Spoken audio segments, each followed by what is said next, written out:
back, everybody. This is the Chevy small block we've been working on for quite some time now. Today, we're going to take this thing from short block to long block.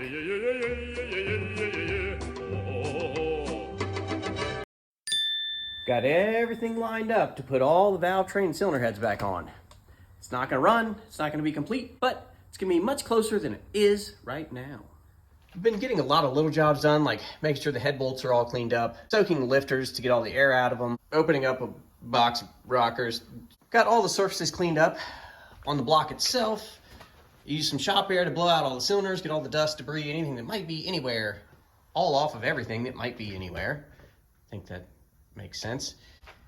Getting these heads done was actually a lot of work. However, it was a lot of small jobs, which I mainly did in YouTube Shorts. So if you want to see anything about these heads, as far as me doing like a home port and polish, getting all the surfaces cleaned up, valve springs on and off, getting the valves cleaned up, that's all in YouTube Shorts. Go check that out on the 283 playlist or the Shorts playlist. Now, on to assembly. One change I did make to my original plan, this thing came with steel shim head gaskets, very thin, about as high a compression as you can get. However, since I did the home cleanup, I went with gaskets that have a nice seal across all the surfaces. They're a little bit thicker, and I think they'll ensure that we don't have any head gasket problems. And by my calculations, that's going to take us from like 9.5 to 1 to like 9.35 to 1, something like that. It's not going to make that much of a difference. Now it's time to drop on our very, very heavy cast iron cylinder heads. Hopefully, we can get these on right there on the dowels. I'm just going to put one bolt in with no thread seal or anything, and I want to get it started just so this head doesn't fall off. I'm not torquing it down, I'm not doing anything crazy. I'm just getting it on there, just like that. I just don't want that falling. And repeat on this side. Wow, that lined up very nicely. There we go, that's not going to fall off. Woo! Step uno completed. Yeah. All right, next we're gonna put the head bolts on, and every single one of these goes into the water jacket, so we're gonna need some thread sealer. Yes, you can use tape. I'm gonna go with the Permatex liquid. It's gonna take less time, do a little bit better job.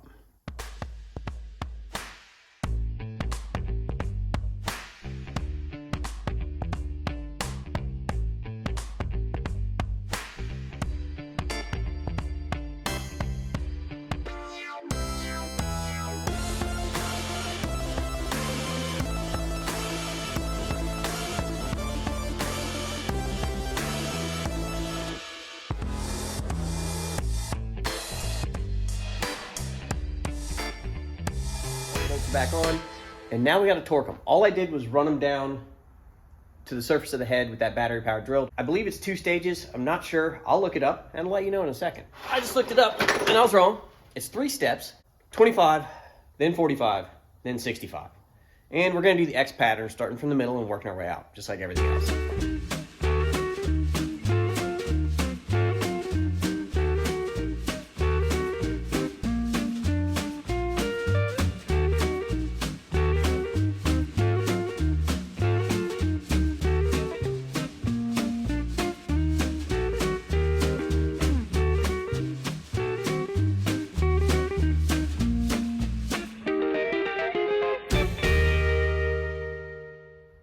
Everything's torqued down on both sides.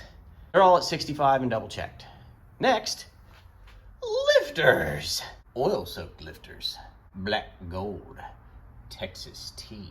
I know what you're thinking. Wow, this is so exciting. This guy's dropping lifters into an engine. Well, you're right. It's not exciting, but it is a necessary step. And the reason that we do soak them in oil is you want to get any air that's inside these hydraulic lifters out. Sort of like bleeding a master cylinder, bleeding brakes, anything like that. We're just overnight using gravity to make sure that all of the air that we can get out of these lifters is out of these lifters before we try to do anything. Just gives us the best chance for this thing to not have any problems. And if you've been following anything with aftermarket lifters and cams or aftermarket parts in general over the past few years, you know there's a lot of problems. So you should probably do everything you possibly can to give yourself the best chance with this engine.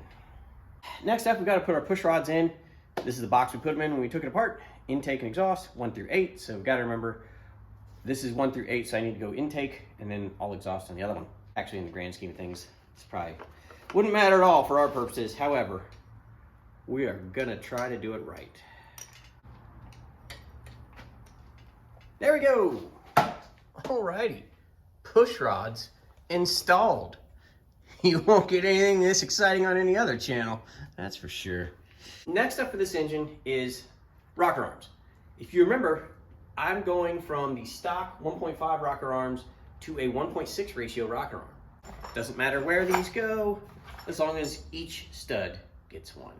Now again, in our theme of best chance for life, since everything here is new, I'm gonna use the leftover oil from soaking our lifters, and I'm gonna dunk all these parts in oil, and it'll be just fine. And I'm not gonna worry about threading this down anywhere yet. We'll set the preload after we get everything on.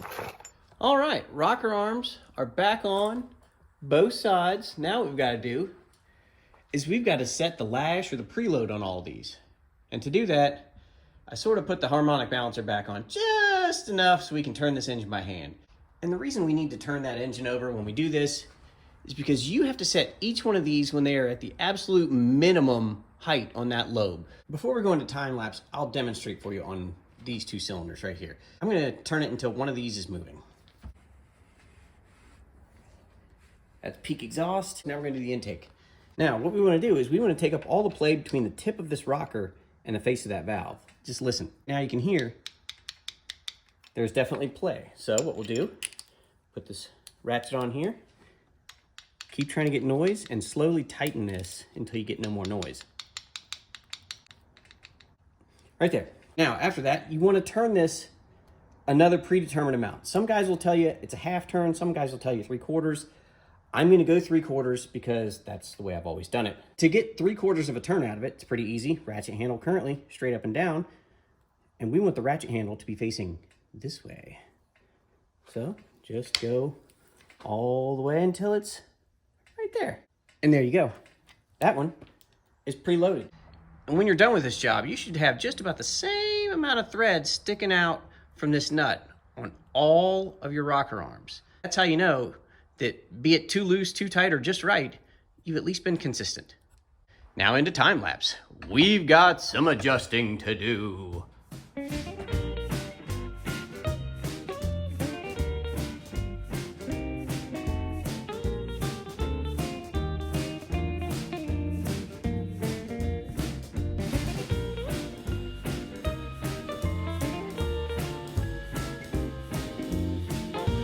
We've got a good initial adjustment on all of these. I can't say they're 100% the exact same, but they're close enough, and we're gonna have to adjust it once this thing's running anyways, so.